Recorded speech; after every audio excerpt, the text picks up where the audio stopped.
Swati Shah from Shraddha institute. तर आता आपण बघणार आहे आपले स्कॉलरशिपचे क्लासेस चालू आहेत. तर आपण बघणार आहे आपलं 10th लेसन इंडायसेस. तर ह्याच्यात आधी आपण इंट्रोडक्शन पार्ट बघणार आहे. इंट्रोडक्शन पार्टमध्ये आपण बघणार आहे what are the indices numbers and then we start the exercise. मग आपण एक्सरसाइज स्टार्ट करणार आहे. तर इंडायसेस काय आहे? नंबर सिस्टीम आपण बघितलं ऑलरेडी. नंबर सिस्टीममध्ये काय काय होते? Natural numbers, whole numbers, integer numbers, rational number, irrational numbers, prime numbers, composite numbers, हे ऑलरेडी आपण नंबर सिस्टीम बघितलेलं आहे. आता इंडायसेस नंबर काय आहेत? Indices means the number. इथे बघा हे फॅक्टर बघा, A multiply by A multiply by A multiply by. तर सपोज नॅचरल नंबर असतील तर ते असंच इन्फिनाइट नंबरपर्यंत जातात. But here A multiply by A multiply till M times means किती पण असू शकतं. M times this is one variable. एक व्हेरिएबल घेतलं आपण ते करण्यासाठी. तर ए किती वेळेस मल्टिप्लाय होते? एम टाइम्स होते. So A raise to M ला रीड करताना आपण कसं रीड करतो? A raise to M means A is any rational number. ए काय आहे? एक रॅशनल नंबर आहे.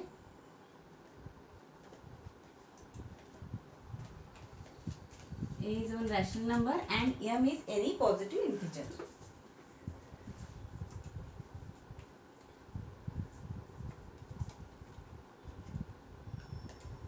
Positive integer. ओके. तर हे मीनिंग कळालं तुम्हाला इंडायसेसचं. हे काय यूज होत आहे? तर किती सपोज आता नॅचरल नंबर जे आहे ते इन्फिनाइट नंबर्स आहेत. तर ह्याला आपण पर्टिक्युलरली 10 रेज टू 6 मीन्स आता 10च्या समोर 6 झिरोज लिहिण्यापेक्षा, तर सपोज 10 नंबर आहे 1 2 3 4 5 1 2 3 4 5 6. You needs tens, 100, 1000, 10,000, lakh, 10 lakh. आता हे 10 lakh नंबर आहे. 10 lakhला एवढं मोठं लिहिण्यापेक्षा आपण just we write 10 raise to 6 जर लिहिलो तर हे इझी पण होते लिहायला. आणि ह्याच्या थ्रू पुढे जे आपण कॅल्क्युलेशन करणार आहे त्याचे रूल्स पण आहेत. तर हे कुठे यूज होणार आहे तुम्हाला? पुढं कॅल्क्युलेशन, ऑब्वियसली कॅल्क्युलेशनसाठी यूज होणार आहे. बिग कॅल्क्युलेशन जे असतात ते ह्या रेज टू फॉर्ममध्ये इंडायसेस फॉर्ममध्ये असते, तेव्हा आपल्याला कॅल्क्युलेशनसाठी इझी होणार आहे. म्हणून इंडायसेस फॉर्म झालेला आहे. तर इंडायसेस बघितला आता A is any rational number and M is any positive integer. तर इंडायसेसचे लॉज पण आहेत. हे तुम्हाला आता कळालं इंडायसेस काय आहे. तर ह्याच्यात पुढं आपण बघूया लॉज ऑफ इंडायसेस. आता इंडायसेसचे लॉज कुठले कुठले आहेत? सपोज दोन रॅशनल नंबरमध्ये मल्टिप्लिकेशन आहे. A raise to M, A raise to N. Base A काय आहे इथं? A is a base. Okay. A base आहे. त्याच्यानंतर M and N are any positive integer. M and N integers. Suppose दोन rational नंबरमध्ये जर multiplication असेल तर ते पॉवर एम आणि एन. तर ह्याला काय म्हणतो आपण? जे रेज टू पॉवरमध्ये जे आहेत एम आणि एन, त्याला एक तर म्हणतो आपण index number. Okay. Index number म्हणतो, नाहीतर काय म्हणतो? Exponent. We called M and N are index number or exponent. एचं एक्सपोनंट काय आहे? एम. एचं एक्सपोनंट आहे एन. तर ह्या दोघांमध्ये जर मल्टिप्लिकेशन असेल, इथं बघा बेस सेम आहे. जेव्हा बेस सेम असते तेव्हा मध्ये मिडलमध्ये मल्टिप्लिकेशन साईन असेल तर त्याचे इंटिजर्स आहेत, त्याचे जे इंडेक्सेस आहेत ते इंडेक्सेसमध्ये ॲडिशन होत आहे. A raise to M plus N. आता एक एक्झाम्पल घेऊन बघूया आपण. Suppose 3 raise to 4 into 3 raise to 3. तर इथं बघा बेस काय आहे? 3 सेम आहे. तर इथं काय होणार आहे आपलं? 3 raise to 4 plus 3. So 3 raised to 7. This is the positive integers multiplication law. इंडायसेसचं हे मल्टिप्लिकेशनचं लॉ आहे. A raise to M into A raise to N equal to A raise to M plus N. हे खूप important आहे. ह्याच्या थ्रूच तुम्हाला पुढे एक्सरसाइजमध्ये क्वेश्चन्स आहेत. हे म्हणून इंट्रोडक्शन पार्ट इम्पॉर्टंट आहे. इंट्रोडक्शन पार्ट तुम्ही व्यवस्थित स्टडी केला तर तुम्हाला पुढचे जे एक्सरसाइजचे क्वेश्चन्स आहेत ते इझिली सॉल्व्ह करता येतात. तर हे बघितलं आपण मल्टिप्लिकेशनचं. तर डिव्हिजनचं बघूया. आता हे आहे सेकंड वन डिव्हिजनचं लॉ. बेस इथं पण बघा, लक्ष द्या. ए बेस आहे, बेस सेम आहे आणि हे दोघांचे इंडेक्स नंबर आहेत. एकाचं एम आहे आणि एकाचं एन आहे. M and N are the any variables. तुम्ही एम आणि एनच्या जागी कुठलेही पी क्यू एक्स वाय काहीही आपण घेऊ शकतो. ते आर द व्हेरिएबल्स, ते चेंज होत राहतं. इथं पण बेस सेम आहे.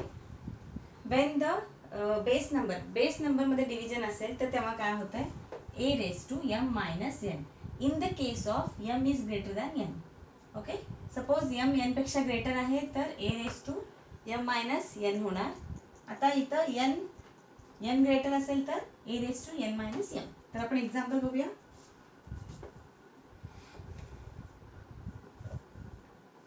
आता इथं बघा, बेस नंबर 4 आहे, बेस सेम आहे, दोघांमध्ये डिव्हिजन आहे. इन दिस केस आपण कसं लिहिणार आहे, 4:3 minus 2. Okay, 4:1. This is the answer. आता सपोज अजून एक क्वेश्चन बघूया. 4:3 divided by 4:5. In this case काय येणार, एन मायनस एम. म्हणजे इथं काय आहे आपलं, एन ग्रेटर आहे तर 4:5 मायनस 3, 4:2. जे ग्रेटर आहे ते नंबर फर्स्ट येणार, त्याच्यानंतर नेक्स्ट नंबर. तर बघितलं आपण आता लॉज ऑफ इंडायसेसचे मल्टिप्लिकेशनचं रूल अँड एक डिव्हिजनचं रूल. ओके, तुम्ही नोट डाऊन करून घ्या. आपण बघणार आहे पुढचे रूल्स परत.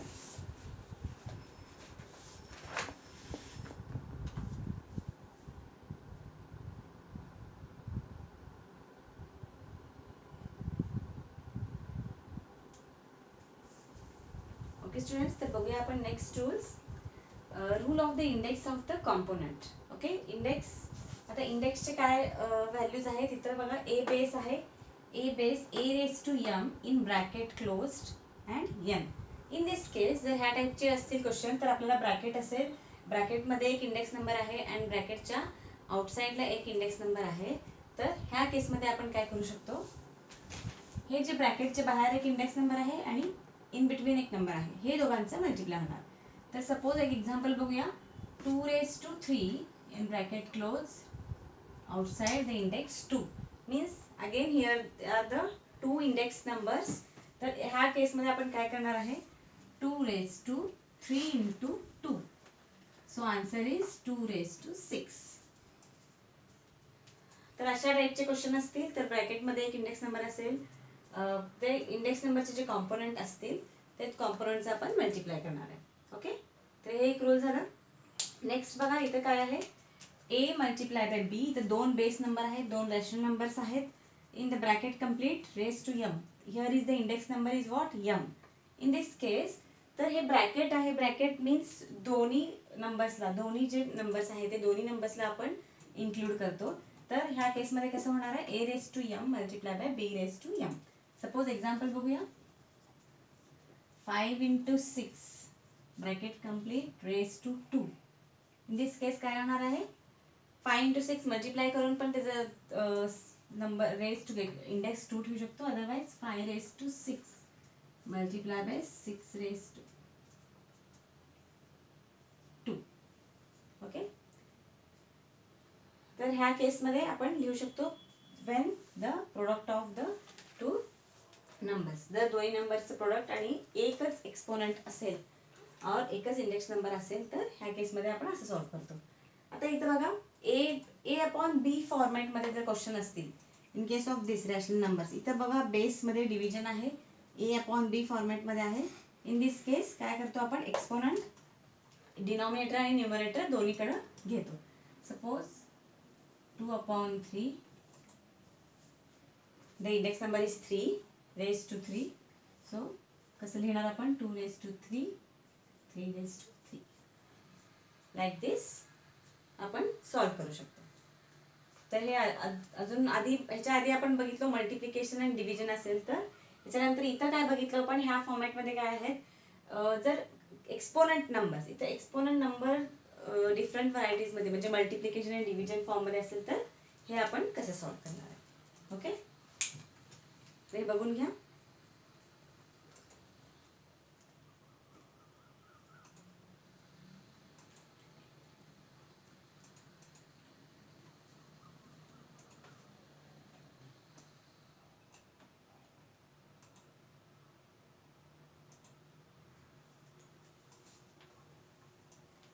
ओके स्टुडंट्स, तर आपण बघूया next rules.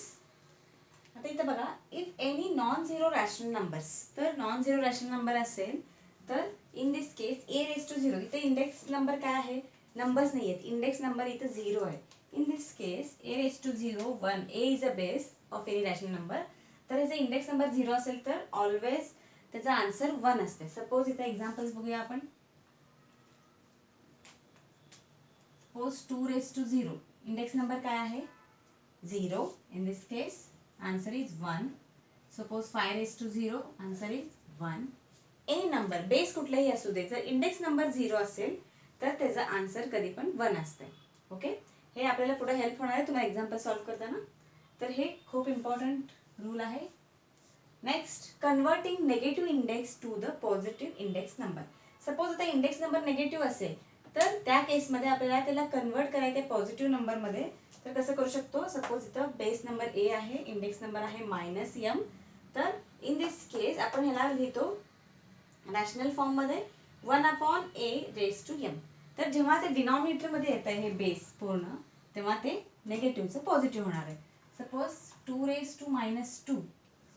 In this case ह्याला पॉझिटिव्ह कन्वर्ट करायचं, इंडेक्स नंबरला आपल्याला पॉझिटिव्ह करायचं आहे. तर त्या केसमध्ये 2 रेस टू 2. ओके, हे पण सिंपल रूल आहे. जेव्हा आपल्याला कुठल्याही इंडेक्स नंबरला निगेटिव्ह टू पॉझिटिव्ह कन्वर्ट करायचं असेल तर तेव्हा आपण हे रूल यूज करतो. Okay, next one, a and a raised to -1 are the multiplicative inverses to each other. Multiplicative inverse means what? Suppose 2 आहे, 2 चं multiplicative inverse 1/2. याचं मल्टिप्लाय काय होतं आहे 1. ओके, याचा आन्सर ऑलवेज 1 होता. Multiplicative inverse means the multiplication of that numbers is always 1.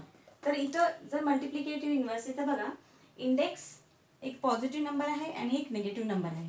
ह्या केसमध्ये आपण एक्झाम्पल कसं घेऊ शकतो. आता एक्झाम्पल असेल suppose 3 raise to 2 into 3 raise to -2. तर इथं इंडेक्स नंबर काय आहे, निगेटिव्ह आहे, तर याला पॉझिटिव्हमध्ये आपण कन्वर्ट करतो. 3 raise to 2 multiply by 1/3 raise to 2. So आता बघा दोन्ही नंबर्स पॉझिटिव्ह झाले, सेम नंबर झाले. So cut this, answer is 1. तर a raise to 1 and a raise to -1 हे दोन्ही काय होत आहेत, multiplicative inverse to each other. Okay, तर हे एक बघितलं answer. First one a raise to 0, index number 0 असेल तर आन्सर 1 असते. देन आपण पॉझिटिव्ह टू निगेटिव्ह कन्वर्ट करू शकतो. And this is suppose a raise to 1 and a raise to -1, एक इंडेक्स पॉझिटिव्ह एक index negative but both are same असेल तर ते मल्टिप्लिकेटिव्ह इन्व्हर्स असते. Next one, expanded form. आता इथे बघा मी काय लिहिले already, 1 equal to 10 raise to 0 means 10 raise to 0. इथं काय आहे, बेस नंबर 10 आहे, इंडेक्स नंबर 0 असेल, 0 आहे, तर ह्याचा व्हॅल्यू काय येणार आहे 1. Okay, 10 raise to 1 means answer 10. 10 raise to 0, आता इंडेक्स नंबर 2 आहे तर 1च्या समोर 2 0 असणार. आता इथे इंडेक्स नंबर 3 आहे तर 1च्या समोर 3 0. सपोज 10 रेस टू 5, तर 1च्या समोर किती 0 येणार आहेत, 1 2 3 4 5. जेवढे इंडेक्स नंबर असते तेवढा आपण त्या नंबर समोर 0 लिहितो. हे एक सिंपल लॉजिक आहे, लक्षात ठेवायला, म्हणजे तुम्ही चुकणार नाही. इंडेक्स नंबर जेवढे आहेत तेवढे 1च्या समोर आपण 0 लिहूया, म्हणजे ह्याच्या पुढं तुम्ही म्हणजे तुमचे आन्सर चुकणार नाहीत. म्हणून हे रूल्स कधी पण फॉलो करायचे. 10 रेस टू 5 बघा, आता 10च्या समोर 1च्या समोर 5 0. तुम्हाला 10च्या समोर 5 झिरोज लिहायचं नाही आहे, तुम्हाला 1च्या समोर 5 0 लिहायचं आहे. तर तुम्ही 10च्या समोर 5 झिरोज लिहिला तर ते काय होतं, 10 रेस टू 6 होतं, तर आन्सर आपलं चुकू शकतं. आता इथं बघा 10 रेस टू 2 आहे, तर 1च्या समोर 2 0 लिहिलं आहे, नॉट 10च्या समोर, मग ते 1000 होतं. तर हे लक्षात ठेवा, छोटीशी ट्रिक आहे जे तुम्हाला लक्षात ठेवायचं आहे सॉल्व करताना एक्झाम्पल्स. हे रूल्स तुम्ही नोट डाऊन करा. आपण बघूया अजून नेक्स्ट रूल.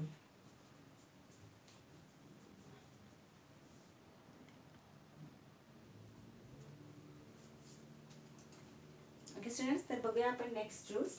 आता इथं बघा 1/10 equal to 10 raise to -1, 1/100 equal to 10 raise to -2. तर इथं काय आहे, जे आपण शिकलेलं होतो आधीच्या रूलमध्ये, पॉझिटिव्ह इंडेक्स नंबरला positive number two negative numbers घेऊन जाण्यासाठी ते रूल होतं, तेच रूल इथं अप्लाय केलेलं आहे. बट हिअर फर्स्ट डिनॉमिनेटरमध्ये पॉझिटिव्ह नंबर आहे. तर हे जर आपल्या न्यूमरेटरमध्ये घेऊन जायचं असेल तर पॉझिटिव्हचं काय होणार आहे, नेगेटिव्ह इंडेक्स नंबर फॉर्म होणार आहे. तर 1/10चं काय झालं, 10⁻⁻1. 1/100चं काय झालं, 10⁻². ओके, तर हे झालं.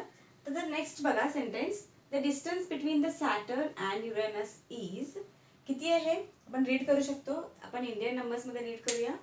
Units, tens, 100, 1000, 10,000, lakh, 10 lakh, crore, 10 crore, अरब, 10 अरब, खरब, 10 अरब. लाईक दिस ह्या असं आपण काउंट करतो. तर कसं रीड करणार आहे, 14 खरब, 39 अरब. याचं एक्सपोनंट, इथं एक्सपोनंट बघा काय आहे, m times, right. Sorry, this is meter. तर दोन ह्याच्यात एवढं डिस्टन्स, युरेनस आणि सॅटर्नमध्ये हे डिस्टन्स एवढं आहे. तर एवढं बिग नंबरमध्ये लिहिण्याऐवजी आपण इंडेक्स यूज केलो, इंडेसेस फॉर्ममध्ये लिहिलं तर आपल्याला इझी होणार आहे. म्हणून आपल्याला इंडेसेस यूज होणार आहे. इंडेसेसचं यूज तुम्हाला कळालं. एवढे बिग नंबर्सचे जे नंबर्स इथे ह्या फॉर्ममध्ये लिहायला इझी पडते इन्स्टेड ऑफ दिस. एवढं मोठे आपण नंबर लिहित बसलो तर आपला टाइम जाणार आहे. आणि हे झिरो आता काउंट करा, इथे किती आहे, 14 आणि 39 नंतर किती, हाऊ मेनी झिरोज, 1 2 3 4 5 6 7 8 9, 9 झिरोज आहेत. आणि डेसिमल नंबर आपण 3 डिजिट नंतर राईट साईडने 3 डिजिट नंतर ठेवलो, 1.439 इंटू 10⁻12. तर 10⁻12 कसं आलं, झिरो किती आहेत, 9 आहेत.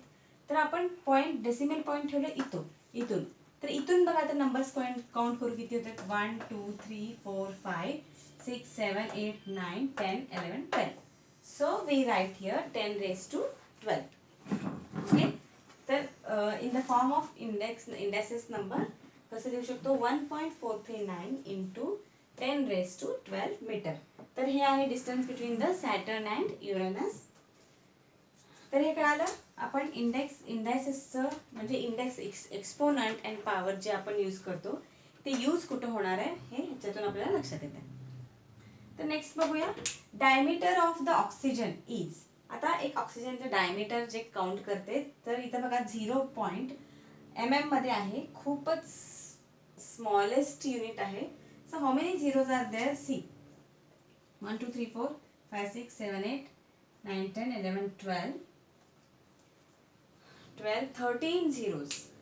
झिरो नंतर 13 टाइम्स झिरो, 0.00000 356 mm एवढं ते ऑक्सिजनचं डायमीटर आहे. तर ह्याला पण आपण इंडायसेसमध्ये लिहू शकतो, 3.56 इंटू 10⁻⁻14. -14 काय येणार आहे, तर हे ह्याचं फॉर्मॅट आपण 1 मध्ये लिहितो. ते 1/3.56 इंटू 10⁻14. त्याला आपल्याला डिनॉमिनेटरमधलं न्यूमरेटरमध्ये आणायला आपण इंडेक्सला पॉझिटिव्हचं नेगेटिव्हमध्ये कन्वर्ट करतो. ओके. तर हे बघितलं आपण इंडेक्स फॉर्मचे नंबरचं यूज कुठं होणार आहे, कुठलेही बिग नंबर्स असू दे आपण त्याला स्मॉलेस्टमध्ये कन्वर्ट करून लिहू शकतो. ओके. तर अजून एक लॉ बघा, a⁻m/n. आता m/n इथं रॅशनल फॉर्मॅटमध्ये ह्याचा इंडेक्स नंबर आहे. आतापर्यंत index number m n only in the one फॉर्ममध्ये होतं. तर a⁻m/n मीन्स कसं आपण ह्याला कन्वर्ट असं करू शकतो, a⁻m in bracket 1/n. Okay, असंही करू शकतो. अदरवाईज सपोज आपल्याला n लिहायचं आहे. Okay, another question. आता सपोज n/m असेल तर ते सेम असंच दोन्ही फॉर्मॅटमध्ये आपण लिहू शकतो, a⁻m. तर ह्याला रीड कसं करणार आहे आपण, nth root of m power of a. Suppose आता बघा ओके 1/2 मीन्स आपण स्क्वेअर रूट फॉर्मला 1/2 मध्ये लिहितो. तर हे कसं रीड करणार आहे आपण, square root of the cube of the number a. ओके. तर रीड कसं करणार आहे, square root of the cube of number a. तर इथं काय आहे, nth root of m power of a. तर अशा टाईपचे क्वेश्चन असेल तरी आपण हे सॉल्व करू शकतो. तर स्टुडंट्स, तर आतापर्यंत आपण लॉज बघितलो, एक्सपोनंट्सचे लॉज ऑफ इंडायसेसचे लॉज बघितलो. तर ह्या टाईप फॉर्मॅटमध्ये असेल तर कसे क्वेश्चन्स येतील आणि कसं सॉल्व करायला पाहिजे एकदा लॉज तुम्ही प्रॉपरली समजून घ्या. एक सपोज एक तुम्ही चार्ट पण बनवू शकता. त्या चार्टमध्ये मल्टिप्लिकेशन, डिव्हिजन, A⁻0 फॉर्मॅट, ते जे सगळ्यात आत्तापर्यंत जे आपण लॉज शिकलेलं आहे ते सगळे एक फॉर्मॅटमध्ये, एक पेजमध्ये तुम्ही एका साईडला लॉज लिहिला तर जेव्हा पण तुम्ही एक्झाम सॉल्व्ह करता ते तुम्हाला लॉज पटकन बघता येतील आणि जेवढा वेळ तुम्ही लिहून प्रॅक्टिस करता तेवढा तुम्हाला प्रॅक्टिस होणार आहे. ओके, तर आता आपण बघितलं introduction part of indices. This is our 10th lesson of scholarship book. तर ह्याच्यानंतर आपण बघणार आहे एक्सरसाइज. होप तुम्हाला इंट्रोडक्शन पार्ट व्यवस्थित कळाला असेल. ह्याच्यात अजूनही काही क्वेरीज असेल तर तुम्ही मला कमेंट सेक्शनमध्ये लिहून पाठवू शकता. अजून काही डिटेल्स इन्फॉर्मेशन पाहिजे असेल तरी तुम्ही त्यात विचारू शकता. आणि हे नक्की तुम्हाला आवडलं असेल, तुम्हाला कन्सेप्ट क्लिअर झाला असेल तर तुम्ही पण तुमच्या फ्रेंड्सला शेअर करा आणि सबस्क्राईब करा. ओके, तर ह्याच्या पुढच्या पार्टमध्ये आपण बघणार आहे एक्सरसाइज. प्रॅक्टिस करत राहा. Keep practice. थँक्यू.